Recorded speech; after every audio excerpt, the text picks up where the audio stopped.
हाय, कैसे आप लोग? ज़ाहिर अच्छे होंगे। आइए शुरू करते हैं यात्रियों के नज़रिए से चैप्टर के अंदर दूसरे यात्री इब्न बतूता के बारे में जानने का। जी हाँ, इब्न बतूता का जन्म 1304 में दक्षिण अफ्रीका के मोरक्को के तंजियार में हुआ था। कहा जाता है कि इब्न बतूता के परिवार इस्लामिक भाषा में दक्ष थे, शरिया कानून के भी जानकार थे।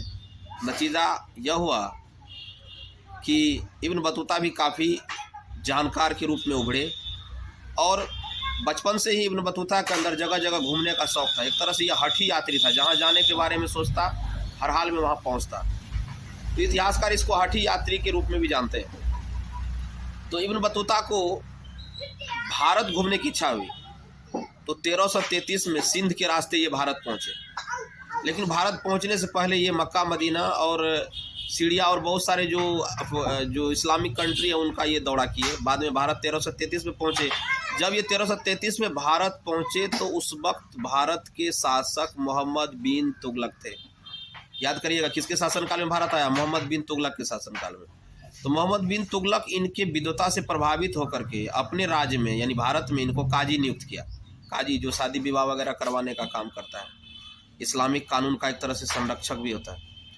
तो उसको फिर वो काजी के रूप में नियुक्त हुए। कुछ दिन तक काजी के रूप में काम करने के बाद एक मिसअंडरस्टैंडिंग के कारण, शक के बिना पे मोहम्मद बिन तुगलक जो है इब्न बतूता को गिरफ्तार करके जेल में डाल देते हैं। बाद में जब उनका शक खत्म हो जाता है, सच्चाई सामने आती है, तो जेल से उनको आज़ाद भी कर देते हैं।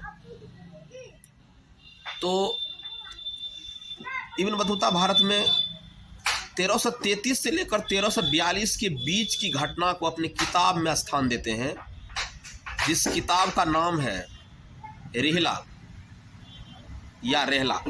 रहला अरबी भाषा में लिखी गई किताब है और रहला का मतलब होता है यात्रा वृत्तांत। जी हाँ, रहला अरबी भाषा में लिखी गई है जिसका मतलब होता है यात्रा वृत्तांत। ये 1333 से 1342 के बीच का जो भारत का विधि व्यवस्था था, भारत का जो स्थिति थी, उनके बारे में इन्होंने अपनी पुस्तक रहला में लिखा है। उसके बाद आगे बढ़ते हैं और हम लोग देखते हैं कि रहला में इन्होंने किस किस बात का जिक्र किया। रहला में इन्होंने जिक्र किया नारियल का। वो कहते हैं कि जैसे नारियल है उसी तरह से इंसान का खोपड़ी है। इंसान के खोपड़ी के ऊपर में भी बाल है, तो नारियल के ऊपर में भी रेशा है ना।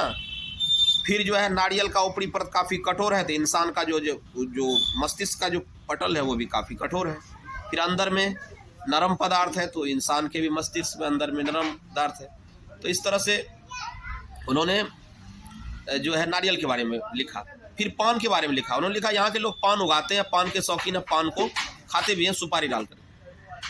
फिर ये लिखते हैं कि यहाँ पे दास प्रथा भी काफ़ी चरम पर है। हालांकि दास प्रथा में आप लोगों को पहले भी बताए थे, जब मोहम्मद बिन तुगलक साहब से मिलने आए थे तो घोड़ा और दास लेकर के आए थे। तो लिखते हैं अपने किताब के अगले भाग में कि यहाँ दास प्रथा है। दास दो तरह के, महिला दास और पुरुष दास।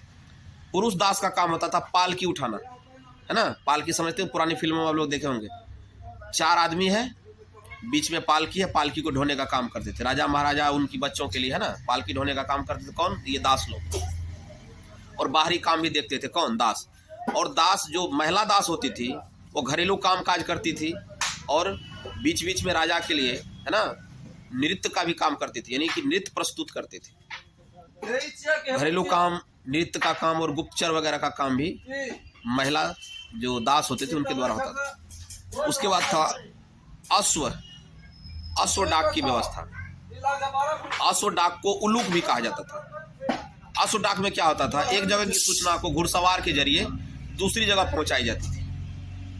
दूसरा डाक था पैदल डाक। हर 3 किलोमीटर पर जो डाक सिपाही होते थे वो अपना डाक अगले डाक सिपाही को देते थे, यानी 3-3 किलोमीटर पर डाक सिपाही की व्यवस्था थी।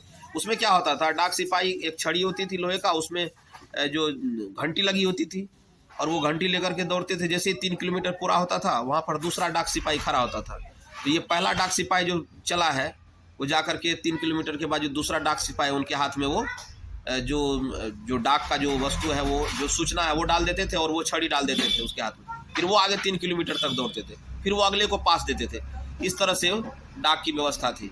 तो हम लोग यहाँ पे देखिए नारियल के बारे में लिखते हैं, पान के बारे में लिखते हैं, है ना, डाक के बारे में लिखते हैं, अश्व डाक के बारे में लिखते हैं। तो इस तरह से हम लोग देखते हैं कि उन्होंने यहाँ के सामाजिक जीवन का भी चित्रण किया, बाजार का चित्रण किया इब्न बतूता ने अपने पुस्तक में।